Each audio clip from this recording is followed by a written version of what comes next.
하나님 말씀 보시겠습니다. 같이 보실 하나님의 말씀은 사도행전 1장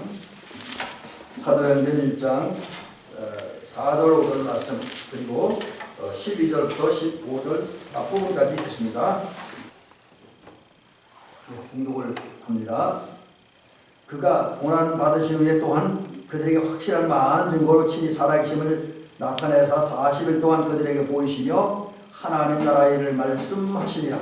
사도와 같이 모이사 그들에게 분부하여 이르시되 예루살렘을 떠나지 말고 내게 들은 바 아버지 약속하신 것을 기다리라.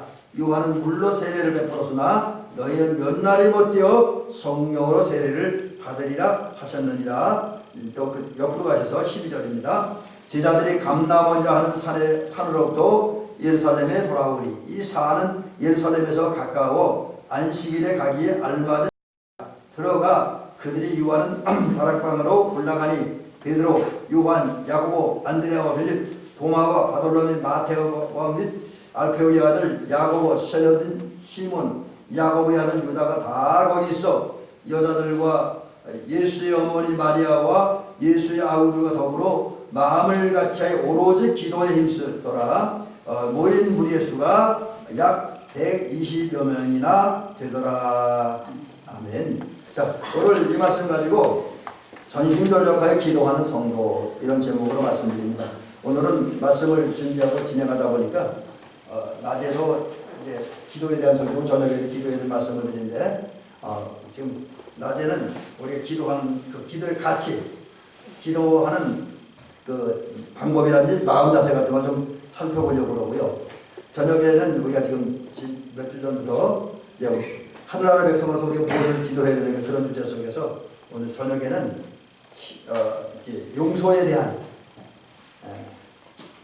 우리 용서에 대한 기도를 생각하면서 은혜 받으려고 합니다. 오늘은 이제 낮 시간이니까 전심전력하여 기도하는 성도, 이런 제목으로 말씀드립니다. 일찍이 예수님은 우리를 비롯한 모든 그리스도인들에게 기도하라고 말씀하셨습니다. 구체적으로 보면 요한복음 15장 10절에서 너희가 내 안에 거하고 내 말이 너희 안에 거하면 무엇이든지 원하는 대로 구하라, 그렇게 말씀하셨어요. 그리고 이제 누가복음 18장 1절부터 11절 사이에서는 그 불의한 재판관과 한 가난한 과부의 비유를 통해서 낙심하지 말고 기도할 것을 가르치셨습니다. 우리는 이 말씀에 순종하시고 이 말씀을 따라 기도해야 됩니다. 또 실제로 오늘날 많은 성도들이 기도를 드리고 있습니다. 물론 방법과 형태는 좀 다를 수도 있지요. 근데 어쨌든 기도하고 있습니다. 자, 그렇다면 주님은 왜 기도하라고 말씀하셨고 우리 많은 성도는 왜 기도합니까? 이 질문에 대한 대답은 그겁니다. 주님이 말씀하신 기도, 또 우리들은 드리는 기도 속에는 무한한 가치가 있습니다. 그리고 아주 깊은 의미가 담겨져 있습니다. 그래서 이제 몇 가지 사례를 통해서 기도의 가치와 의미에 대한 말씀을 좀 드려보려고 합니다. 먼저 기도의 가치는 기도 속에는 큰 의미와 큰 믿음과 확신과 용기를, 그리고 능력을 갖게 하는 비결이 담겨져 있습니다. 다시 말씀드립니다. 기도 속에는 큰 믿음을 갖게 하고 확신을 갖게 하고 용기와 능력을 갖게 하는 그런 비결이 담겨져 있습니다. 이제 제가 이 말씀을 준비하면서 좀 찾아보니까 어떤 목사님의 이야기가 나오더라고요. 한국 목사님은 아니고 외국 목사님인데 리버 목사님이라는 분이 있었다고 그래요. 근데 이분이 무엇을 얼마나 했는지 모르지만 하여튼 뭐가 잘 되었고 인생의 최고 절정기의 행복과 번영, 영화를 누리고 있었다고 합니다. 하긴 목사님들이 이 최고 절정의 영화라는 게, 행복이 되는 게 뭡니까? 목회가 잘 되는 거죠. 그리고 섬기는 교회가 부흥하는 거, 또 열매가 교회 속에 나타나는 거겠죠. 근데 그러던 어느 날 어떤 가시 내용은 밝히진 않아요. 근데 어떤 가시의 공격을 받아서 쓰러졌고 절망의 늪에 빠졌습니다. 도저히 어찌할 수 없는 그런 상황에 처하게 된 거죠. 이때 리버 목사님은 이렇게 기도합니다. 하나님, 이 절망적인 상황을 내가 도저히 빠져나올 수 없다고 한다면 이 절망적인 상황을 받아들일 수 있는 그런 마음을 주옵소서. 절망까지 빠져나가고 발버둥치지 말고 받아들일 수 없는 것이라면 그냥 받아들이게 해달라고 그러죠. 그러나 만약에 하나님의 도우심과 하나님의 은혜에 의해서 이 절망의 늪을 빠져나올 수 있다고 한다면 그 절망의 늪을 빠져나와서 용기와 힘을 내게 주옵소서. 이렇게 기도를 했다고 해요. 그리고 이제 그 기도한 후에 이제 믿음으로 최선을 다해서 말씀에 순종하며 살았습니다. 그랬더니 하나님께서 역사하심으로 이제 그런 절망적인 상황을 빠져나오고 용기 있게 담대하게 또 지혜롭게 그 하나님의 자녀의 길, 목사님의 길을 걸어갔다라고 합니다. 이 목사님은 그 절망적인 상황에서 기도했을 때 조금 전에 제가 소개해드린 것처럼 절망적인 상황을 극복할 수 없다면 받아들이기를 하고, 그러나 극복할 수 있다면 그걸 극복할 수 있는 용기를 달라고 그렇게 기도를 했는데 하나님이 도우셔서 그 모든 절망적인 상황을 빠져나와서 용기 있게 해달라고. 그러면서 이제 기도 결과 절망의 늪에서 빠져서 큰 믿음, 큰 확신, 용기와 희망을 갖고 살게 되겠다. 이렇게 고백을 합니다. 여러분, 니고 목사님의 기도와 간증과 같이 저와 여러분들이 어렵고 힘들 때, 절망 속에서 기도할 때 하나님의 도우심으로 큰 믿음을 얻게 되고 용기를 얻게 되고 확신과 능력을 얻게 되고 그런 삶을 살게 됩니다. 그게 기도의 가치고요. 그 다음에 두 번째 기도의 가치는 뭐냐면, 기도는 성도를 훈련시켜서 경건하고 거룩한 성도가 되게 합니다. 제가 종종 말씀드린 거듭난 자의 기도는 성화의 은총을 잊게 합니다. 기도. 어떤 한 어머니가 있습니다. 이름 없는 한 어머니였는데, 이 어머니는 16세에 예수님을 영접하고 80년 동안 93세가 될 때까지 거의 80년 가까이를 이제 흔들리지 않은 믿음을 가지고 살았습니다. 기도하며 살았습니다. 그러다 보니까 기도하면서 이제 믿음을 사는 것가 터득하게 뭐냐, 나는 거룩하게 살아야나 경건하게 살아야나 그런 삶의 비결을 터득합니다. 그리고 나서 이분은 정말 거룩하게 경건하게 살아서 또 흔들리지 않는 믿음을 가지고 정말 멋지고 우아스럽게 살았습니다. 그 때문에 이 어머니 성도를 아는 분들은 이분에게서 남을 비판하거나 불평하거나 원망하거나 다투는 소리를 한 번도 들어보지 못했다고 합니다. 그런데 이분이 이제 나이가 많은 다음에 내가 그럼 어떻게 이렇게 살았을까? 또 주변 사람들 그 어머니를 보면서 어떻게 저분은 80평생을 이렇게 그러니까 예수님 영접한 다음에 80년이나 긴 인생 동안 다투지 않고 싸우지 않고 불평하지 않고 그냥 우아스러운 모습으로 아주 경건한 모습으로 거룩한 모습으로 살았을까? 라는 사실 점검해보자 깨달은 게 그거예요. 내가 예수님을 영접한 다음에 경건훈련을 잘 나갔기 때문에. 경건훈련. 그분이 가진 경건훈련은 다른 것 아닙니다. 늘 믿음 가지고 기도하고, 기도한 후에는 기도한 대로 거룩하게 사는 것. 이것이 삶의 목표였는데 그것도 기도하면서 그렇게 살아야 깨달았습니다. 그 다음에 깨달은 대로 그걸 살았습니다. 그래서 주변 사람들이 볼 때 정말 존경스러운 모습으로, 또 많은 사람들을 그리스도께 인도하는, 또 그리스도께 나가는 자극을 주는 그런 모습으로 살았습니다. 그게 뭐냐? 그 비결이 경건훈련. 경건훈련 중에 하나가 기도입니다. 여러분, 우리가 기도할 때에 우리 가슴을 치면서 우리 마음을 찢으면서 하나님 앞에 기도할 때 그 기도가 어떤 능력이 나타나지 않을 수 있습니다. 우리가 기도한다고 다 능력 나타나는 건 아닙니다. 또 지금 돌아가셨지만 김동길 교수가 그런 얘기 한번 하더라고요. 제가 어느 기독교 방송에서 그전에 한번 들었는데, 우리가 아픈 성도들 모두 기도할 때마다 모든 성도 다 고침받으면 그것도 문제라고. 그러면서 그분이 뭐라냐면, 우리가 아픈 성도를 기도해도 다 고침받지 말고 적당히 죽을 사람은 죽고 살 사람은 살아야 인류가 원활하게 운영되는데, 물론 죽은 사람이 안타까운 얘기지만 그런 얘기를 하는 것 들었습니다. 제가 무슨 말씀 드리려고 얘기하냐면, 우리가 기도한다고 모든 사람은 능력받고 기적 체험하는 건 아닙니다. 그렇지 못할 수도 있어요. 그러나 우리가 나를 쳐서 그리스도를 복종시키는 마음으로, 나를 죽이는 마음으로 하나님 앞에 기도하면 하나님이 다듬으시고 만져주셔서 적어도 거룩하고 아름답고 향기롭게 살아갈 수는 있습니다. 기도는 그렇게 우리 다듬어가는 거예요. 그 다음 세 번째 기도의 의미는 뭐냐면, 기도는 변화를 가져옵니다. 큰 변화를 가져와요. 불가능을 가능하게 하는, 안 되는 일을 되게 하는 변화를 가져옵니다. 1917년에 러시아에서 마르크스 레닌이 또 칼 막스 이런 사람들이 공산주의 이론을 만들어냈습니다. 그리고 공산혁명을 일으켰습니다. 러시아 공화국이 무너졌습니다. 그리고 러시아에 소비에트 연합, 그러니까 소련 공산주의라고 하는 정부가 세워졌습니다. 근데 여러분, 공산주의의 가장 무서운 게 뭡니까?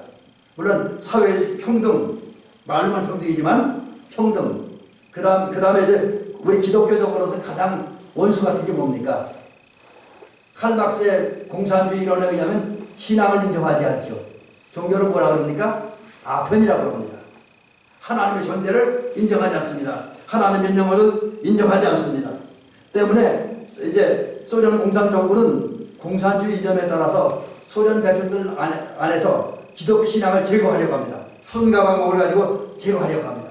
그러다 보니까 그들이 제일 먼저 하는 일이 모스크바에 있는 크레물린 대성당을 무너뜨렸습니다. 거기가 하나님께 예배하는 그런 성당이 아니라 이제 이 음악을 연주하고 사람들이 회의하는 회의장으로 이렇게 바꿔버렸습니다. 그리고 그 뒤에 계속해서 기독교를 핍박합니다. 그런데 그런 중에도 그 소련 안에는 소비에트 연맹 연합국 안에는 하나님이 남겨놓으신 거룩한 씨앗들이 있었습니다. 이사야서에 있는 대로 하나님이 남겨놓으신 거룩한 씨앗들이 있었는데, 이 하나님 남겨놓으신 거룩한 씨앗들이 믿음을 잃지 않고 하나님께 끊임없이 기도했습니다. 공산주의 치하에서도 믿음을 지키게 달라고, 다시 교회가 부흥하게 달라고, 다시 영적 부흥도 일어나게 달라고 기도했습니다. 그러던 중에 세월이 많이 흘러서 70년 후에 1990년경에 고르바초프라고 하는 사람이 등장을 해서 러시아의 대개혁을 일으킵니다. 그리고 9월에 혁명을 일으킨 후에 크레물린 대성당을 회복했어요. 그날에 많은 믿음의 사람들이, 물론 우리 신교는 아니지만 캐톨릭적이긴 하지만 정확히 캐톨릭도 아닌 러시아 정교회에 속한 사람들이지만 그들이 하나님께 나와 기도하고 찬양하고 하나님께 영광 돌렸습니다. 여러분, 공산주의도, 그 무서운 공산주의도 기도가 있었기 때문에 무너졌고, 또 믿음이 재단이 다시 회복되는 역사가 있었습니다. 이게 바로 기도를 통해 나타난 결과이고요. 그 다음에 세 번째 기도의 의미와 가치는 뭐냐? 네 번째 하늘보다를 움직입니다. 하늘보다를 움직여요. 그 대표적인 신뢰가 요나가 말씀을 선포한 다음에 니느웨에서 있었던 그 사건 통해서 증명되어집니다. 원래 요나라는 사람이 못된 사람이잖아요. 요나는 어느 날 하나님으로부터 저 큰 성 니느웨에 가서 외치라고 하는, 하나님의 말씀을 외치라고 하는 명령을 받았습니다. 그런데 민족주의자인 요나는 이방 민족에 가서 복음을 전하고 이방 민족들이 구원을 받는 것이 싫었습니다. 그래서 니느웨를 가지 않았어요. 오히려 다시스로 가기 위해서 배를 탔습니다. 그 다시스로 가던 중에 바다에서 하나님이 강권의 역사에서 큰 풍랑을 만났고 바다에 던져졌습니다. 그리고 큰 물고기 뱃속에 던져졌습니다. 이때 요나의 삶은 고통스럽고 갑갑하고 어려웠어요. 어려우니까 요나가 회개하는 거예요. 요나가 회개합니다. 그래서 하나님은 그 요나를 삼킨 물고기를 바다를 깊은 곳에 떠나서 육지로 몰고 왔습니다. 그리고 큰 물고기가 요나를 토해내칠 때 요나는 육지로 나왔습니다. 그러자 하나님은 다시 한번 요나에게 명령을 합니다. 뭐라 그러면 너는 저 큰 성읍 니느웨에 가서 내가 내게 명한 바 모든 것을 외치라, 그렇게 명령을 하셨습니다. 그때 요나는 원래 산길을 다니면서 니느웨에서 회개하라고 외쳐야 되는데 그게 싫어갖고 요나는 딱 하루만 니느웨 큰 성읍을 돌면서 이제 하나님의 말씀을 외칩니다. 40일이 지나면 하나님의 역사에 의해서 이 니느웨가 망한다고. 그 말을 듣고 니느웨 사람들이 왕으로부터 백성 모든 육축까지 식음을 전폐하고 하나님 앞 회개했습니다. 그때는 어떤 역사가 일어납니까? 하나님께서 40일 후면 니느웨를 멸망시키기를 작정하셨었는데 그걸 철회시키셨습니다. 결국 니느웨 백성들의 그 간절한 기도와 회개의 기도, 외침이 니느웨를 멸망시키는 하나님의 계획을 바꿔놨습니다. 하나님의 마음을 움직인 거예요. 여러분 그렇습니다. 우리가 기도하면 하나님의 마음이 움직여집니다. 그래서 우리를 징계하기로 결정하셨다가도 우리가 기도하며 회개할 때에 간절히 부르짖을 때 하나님은 그 징계를 은혜로 복으로 바꿔 놓으십니다. 자, 이와 같이 기도에는 엄청난 가치가 의미가 있고 결과가 있습니다. 그렇다고 한다면 이제 우리는 기도해야 될 줄로 믿습니다. 적어도 우리가 하나님의 은혜를 체험하기 원하는 분들, 하나님의 사랑을 경험하기를 원하는 분들, 또 하나님의 은혜와 능력으로 말미암아 강건하고 또 능력 있는 그리스도인이 되기를 원하는 분들, 또 제가 조금 전에 소개해드린 어떤 어머니와 같이 경건하고 거룩하게 살고자 하는 이들, 그래서 세상에 선한 영향력을 행사하고자 하는 분들은 기도해야 될 줄 믿습니다. 자, 그러면 어떻게 기도해야 될 것이냐? 오늘 사도행전 1장 14절 말씀 그대로입니다. 사도행전 1장 14절에 보니까 110명의 성도들은, 우리 흔히 110분들하고도 표현하는데 이분들은 마가의 다락방에서 기도했습니다. 근데 그들이 어떻게 기도했냐? 힘써 기도했다고 했습니다. 자, 그러면 이제 이 힘써 기도했다는 말을 살펴보기 전에 그분들이 왜 기도했는가? 그 기도하게 된 원인이 뭔가 하는 것을 먼저 살펴보려고 합니다. 110명의 성도들이 마가의 다락방에 모여서 기도하는 것은 한마디로 결론 지으면 주님의 말씀을 들었기 때문입니다. 그러면 110명의 성도들이 들은 하나님의 말씀이 무엇입니까? 대략 세 가지로 볼 수가 있습니다. 그것은 예루살렘을 떠나지 말라고 하는 거예요. 예루살렘이 어떤 곳이기에, 무엇이기에 예수님은 110명의 성도들, 그 외에 많은 제자들에게 예루살렘을 떠나지 말라고 말씀을 하셨을까요? 그 이유는 대체로 이와 같습니다. 예루살렘은 일찍부터 하나님의 말씀이 나올 곳으로, 선포될 곳으로 예언된 도시이기 때문입니다.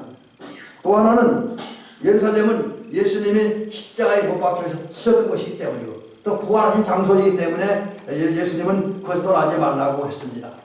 그리고 예루살렘은 진리의 중심지이며 신앙의 중심지입니다. 그게 떠나지 말라고 해요. 또 예수님께서 예루살렘을 떠나지 말라고 한 말씀 속에 이런 의미도 있습니다.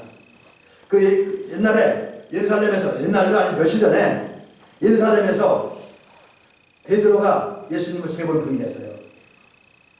그 3번째 저주까지 하면서, 그리고 예수님을 사랑한다고 큰 소리 쳤던 모든 제자들이 예수님 배신하고 다 떠났습니다. 지금 예수님은 그 사실을 말씀하시면서 그랬던 예루살렘, 그랬던 그 사람들의 실수를 기억하고 그들과 같은 실수를 반복하지 말아라. 이제 어떤 상황 가운데 믿음을 지켜라 라는 의미에서 예루살렘을 떠나지 말라고 말씀을 하신 것입니다. 또 예루살렘 사람을 경계하라고. 예루살렘 사람이 뭡니까? 누굽니까? 하나님의 은총을 입은 사람들이고 하나님의 거룩한 도성에서 사는 사람들이지만, 다른 말로 하면 하나님 안에서 사는 사람들이지만 그들은 예수님을 십자가에 못 박는 잘못을 저질렀습니다. 그런 사람들을 본받으면 안 돼요. 그들과는 다르게 살아야 돼요. 그래서 그들의 잘못과 허물과 실수, 그들의 사악한 음모를 경계하라고 예루살렘을 떠나지 말라고 주님 말씀하셨습니다. 제자들은 이런 예수님의 말씀을 들었어요. 그리고 예수님이 승천하신 다음에 그 말씀을 기억했습니다. 그래서 예루살렘에서 기도한 거고요. 두 번째는 그들이 들은 말씀은 뭐냐? 아버지 약속하신 것 기다리라. 내게 들은 바 아버지 약속하신 것을 기다리라고 하는 말씀을 듣고 기억했기 때문입니다. 여러분, 여기서 아버지 약속하시는 게 뭡니까? 성령입니다. 성령. 성령이 이제 올 테니까 그 성령을 받기 위해서 예루살렘 떠나지 말라. 사실 성령은 이미 주님께서 십자가에 달려 죽으시기 전에 제자들에게 약속하셨어요. 보혜 성령을 보내주시겠다고, 진리의 보내주시겠다고 약속을 해주셨습니다. 요한복음 14장과 16절에 보면 예수님께서 제자들에게 십자가 성령을 보내주시겠다고 약속을 하신 거예요. 그리고 그랬던 주님이 부활하신 다음에 다시 이제 너희는 몇 날이 못 되어 성령을 세례를 받으리라. 내가 승천한 다음에 얼마 있지 않아 너희는 성령을 세례를 받으리라. 그러니까 그 성령을 기다리라, 그렇게 말씀한 거예요. 그 다음에 세 번째는 성령 세례 받아서 성령의 이끄심에 의해서 살게 될 것이다 라는 말씀을 들었습니다. 이 세 가지의 말씀을 120도 성도들은 들었고 기억했기 때문에 이제 예루살렘에는 마가의 다락방에 모여서 기도를 드렸는데 힘써서 기도했다. 여러분 대한민국 성도님도 기도해야 되는데 기도할 때 그냥 하긴 어렵습니다. 적어도 우리 기도하라고 하는, 예루살렘을 떠나지 말라고 하는, 곧 오늘의 예루살렘인 교회를 떠나지 말라고 하는, 그리고 교회 안에 머물면서 성령 강림, 성령의 임재, 성령의 역사를 기다리라고 하는, 그리고 그렇게 기다리면서 기도하면 얼마 지나지 않아서 성령을 주실 것이라고 하는 이 말씀을 듣고 늘 기억하고 그 말씀에 의지해서 기도하는 저와 여러분이 되릴 줄 믿습니다. 또 기도할 때에 오늘 사도행전 1장 14절에 있는 것처럼 힘써 기도해야 됩니다. 여기 힘써 기도한다는 말은 이제 열중한다, 참는다, 버틴다, 계속한다, 이런 의미를 가지고 있습니다. 여러분 이 말에 의하면 그 백신분들도 그렇고 우리도 그렇게 기도해야 됩니다. 계속 기도해야 돼요. 계속. 어려운 일이 있어도, 힘든 일이 있어도, 고난이 있어도 참으며 기도해야 됩니다. 자, 이 말씀을 근거로 해서 좀 더 이제 마지막 결론 부분으로, 그러면 우리가 이제 힘써서 기도하기 위해서 어떻게 기도해야 될 것이냐, 이것을 한 네 가지 정도를 짧게 정리해서 한번 말씀드려 봅니다. 첫째는 편안함과 일치를 위해서 기도해야 됩니다. 편안함과 일치를 위한 기도. 여러분 감람산에서 예수님이 승천하신 모습을 지켜본 성도들, 제가 성경 구절은 그 근거를 정확히 찾지 못했는데 대부분이 예루살렘 감람산에서 예수님이 승천하시는 모습을 지켜본 사람들이 500명 정도 된다고 해요. 근데 그들이 예수님이 승천하신 다음에 예루살렘으로 돌아왔습니다. 근데 오늘 성경에 보니까 좀 특이한 표현이, 그 감람산에서 그 제자들이 돌아온 예루살렘까지 거리를 안식일에 가기 알맞은 길이라, 이렇게 표현합니다. 왜 이런 말을 썼냐면, 유대인들은 안식일에 2000규빗, 그러니까 2000규빗 하면 그 1규빗이 약 45.6cm 정도 되니까 대략적으로 보면 약 1km가 조금 넘는다 그래요. 그래서 안식일에 가기 알맞은 거리라면 감람산에서 예루살렘까지는 1km 정도 내외 된다고 그래요. 근데 그 얘기를 소개하는 거는 예수님께서 승천하신 날이 안식일이라는 걸 의미한다고 합니다. 그래서 이 말을 쓴 거예요. 만약 다른 날 승천하니까 굳이 이 말씀을 낼 필요가 없겠죠? 근데 어쨌든 안식일에 감람산에서 승천하신 예수님을 본 500의 형제들 가운데 500의 형제는 예루살렘으로 돌아왔습니다. 한 2km 정도 걸어서. 그리고 이제 다락방으로 올라갔습니다. 이 다락방은 과거에 예수님께서 제자들과 함께 마지막 식사를 드셨던 자리예요. 최후의 만찬 자리입니다. 그리고 이 다락방 주인은 마가입니다. 그래서 마가의 다락방이라고 우리는 이야기를 합니다. 그 마가의 다락방에 이제 120명의 성도들이 모였어요. 근데 그 마가의 다락방에 모인 120명의 성도들 속에는 서로 원망함이 없었습니다. 경쟁심도 없었습니다. 같은 마음도 없었습니다. 마음과 생각이 다르지 않았습니다. 그게 왜 그랬냐면 그들이 주님의 말씀을 기억하고 주님의 말씀을 따라 기도하라고 신앙의 예루살렘인 마가의 다락방에 모였습니다. 그런 그들의 마음을, 그들의 생각을 예수 그리스도의 평강이 지켜주었기 때문입니다. 예수 그리스도의 평강이 그들에게 임했고 그 평강이 그들의 마음과 생각을 지배할 때 그들의 마음은 하나가 됐습니다. 그냥 한 마음으로 기도합니다. 일치의 기도입니다. 주님의 평강, 하나님 나라 백성의 특징인 평강을 누리기 위해서 기도합니다. 여러분 그렇습니다. 우리도 기도할 때에 우리 성도들이 기도하는 마음을 같아야 돼요. 한 마음 한 품을 한 뜻을 품고 기도해야 됩니다. 어떻게 가능합니까? 우리가 주의 말씀을 듣고 주의 말씀을 기억하고 그 말씀 따라 기도하고자 할 때 성령이 역사합니다. 예수님이 역사합니다. 그리스도 예수의 평강이 우리의 마음과 생각을 지키셔서 우리의 마음과 생각을 끌어주셔서 우리가 한 마음 한 뜻을 품게 할 겁니다. 그래서 우리는 성령이신 이 마음을 가지고 한 마음 가지고 평화를 위해서 행복을 위해서 기도해야 될 줄로 믿습니다. 우리가 기도할 때 물론 우리의 필요에 요구에 따라 건강을 달라고 재물을 달라고 농사가 잘 달라고 기도할 수도 있습니다. 그러나 그건 2차적인 문제입니다. 요즘 우리가 저녁 예배 때 무엇을 기도할 것이냐 그 말씀 듣고 있는데 사실 우리가 기도할 것은 하나님 나라 백성다운 기도를 해야죠. 자세한 내용 저녁 또 드릴게요. 자, 어쨌든 하나님 나라 백성의 특징이 뭐냐? 평안입니다. 화해와 일치입니다.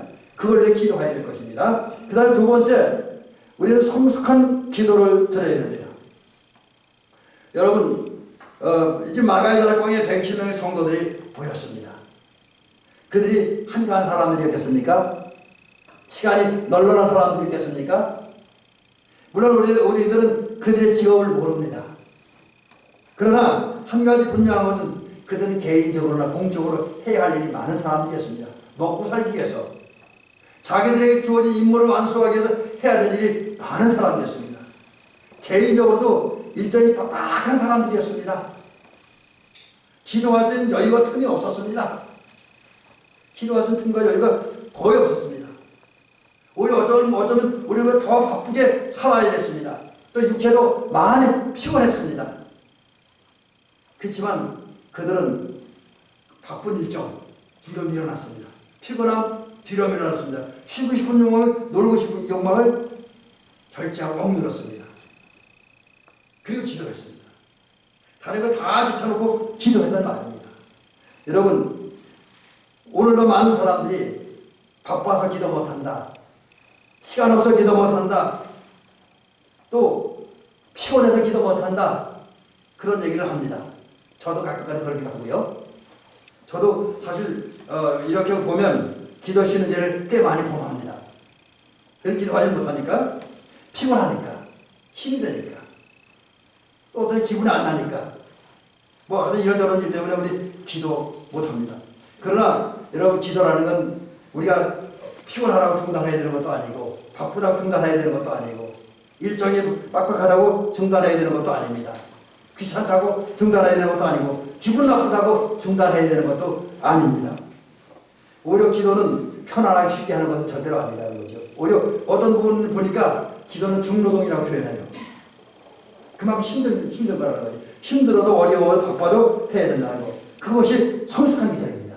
시간이 나서 널널한 상태에 기도하는 건 성숙한 기도 못 되고, 기도할 수 없는 상황에서 하는 그 기도가 성숙한 기도인데, 그런 기도를 드려야 우리가 이제 120문도 같은 하나님의 은총을 경험하게 될 수가 있습니다. 그 다음에 셋째로 간절한 기도를 해야 됩니다.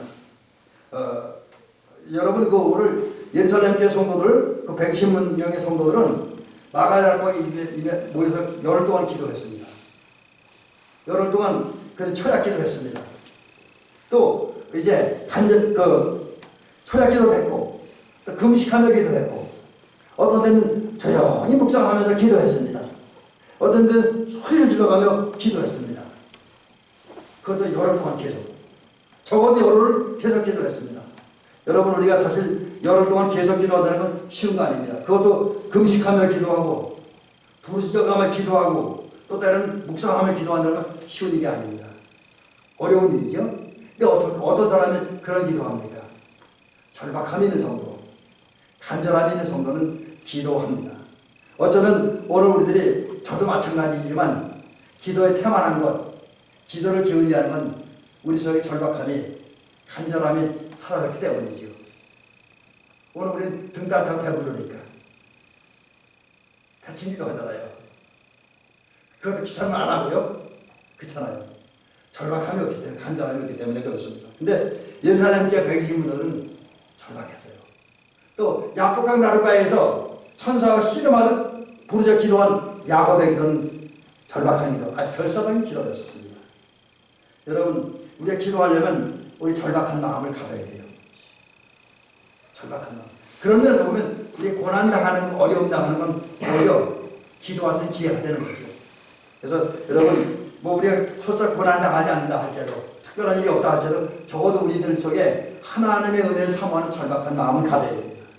또 우리들이 만난 환경 문제 앞에 나의 보잘것없는 나의 연약함을 절실하게 느껴야 됩니다. 그래야 기도합니다. 여러분 이제 절박한 마음을 가지고 간절한 마음을 가지고 이제 정말 그 예루살렘 교 성도처럼 또 야곱처럼 절박하게 간절하게 기도하는 저와 여러분들 계시기 바랍니다. 그렇게 기도하는 것이 힘써서 기도하는 것이고, 그 다음에 네 번째 마지막 얘기는 계속 기도하고 오랫동안 기도한다. 제가 지금 오늘 열흘이라는 말을 몇 번 하게 되는데 적어도 그 예루살렘 교회 성도들 120명은 열흘 동안 기도했습니다. 끊임없이 계속 지속적으로 기도를 했다. 잠깐 기도가 많은 것이 아닙니다. 그래서 우리도 이런 분처럼 우리의 기도도 항상 기도해도 계속 기도해야 됩니다. 주님의 종 사도 바울이 뭐라 그럽니까? 데살로니가전서 5장 17절에 항상 기뻐하라, 쉬지 말고 기도하라. 쉬지 말고 기도하라 그랬어요. 그것이 그리스도 예수 안에서 너희를 향하신 하나님의 뜻이다 그랬습니다. 여러분 그렇습니다.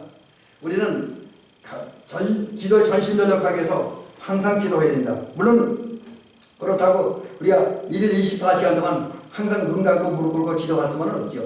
그럴 수는 없습니다. 또 그래서도 안 돼요. 왜? 우리는 해야 할 일이 많기 때문에. 사실 오늘 제가 앞부분에서 얘기하려다가 저 시간 관계상 빼먹었습니다만, 우리 신앙생활에는 3대 기둥이 있잖아요. 기도와 찬양과 말씀, 이거 조화를 이루어야 되고, 또 우리 삶은 교회 안에서 삶과 교회 밖의 삶이 조화를 이루어야 됩니다. 때문에 이런 조화를 맞춰가기 위해서 우리는 1일 24시간 1년 360일 계속 눈 감고 기도할 수는 없습니다. 그래서도 안 돼요. 다만 항상 기도하라는 게 어떤 의미입니까? 적어도 우리는 우리의 모든 삶이 기도하는 마음으로, 기도하는 자세로 이루어져야 가야 된다. 곧 하나님께 집중하고 하나님 은총을 기대하고 사모하는 마음으로 살아야 된다는 거죠. 그런 마음을 꾸고 때로는 시간을 정해놓고 우리 어떤 분들처럼 교회 나와 기도하고, 또 때로는 열심히 일하면서 일하는 중에도 기도하는 마음으로 일하고, 기도하는 마음으로 친구 만나고, 기도하는 마음으로 생활하고, 기도하는 마음으로 이제 뭐 하다가, 또 특별한 경우는 집에서라도 잠깐 눈을 감고 잠깐 무릎을 꿇고 기도하는 그런 삶을 살아야 됩니다. 바로 이런 네 가지가 전심전력하여 기도하는 그런 기도입니다. 사랑하는 여러분, 이제 말씀을 마치도록 하겠습니다. 우리는 이제 하나님의 은혜를 경험하기 위해서, 거룩해지기 위해서, 경건해지기 위해서, 능력이 있어지기 위해서, 문제를 해결하기 위해서, 복을 받기 위해서 여러분 백신문과 같이 전혀 기도에 힘쓰는, 오로지 기도에 힘쓰는 저와 여러분들이 될 줄 믿습니다. 다른 말로 전심전력하여 기도하는, 곧 우리의 마음과 생각을 집중해서 기도하며 살아가는 저와 여러분 되시고, 그 결과 백신문들처럼 하나님의 큰 은혜를 받고 성령이 충만함을 이루는 저와 여러분들이 되시기를 주의 이름으로 축원합니다.